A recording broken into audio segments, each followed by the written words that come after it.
ఇప్పుడు ఆడా నేను ఈడా మనకెందుకు అడ్డుగోడా తమ్ముడా.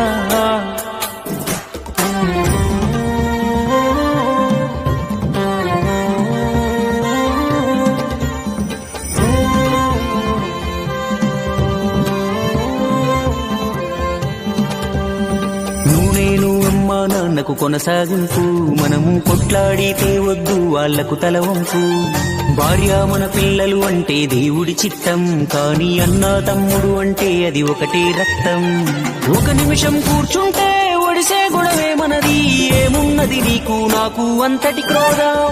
అన్నంటే నాన్నంట, తమ్ముడు తన కొడుకంట, ఆ సంగతి అర్థం అయితే జన్మంతా ఆనంద. నేనున్న గర్భంలోనే ఏడాది నువ్వున్నావు తమ్ముడు.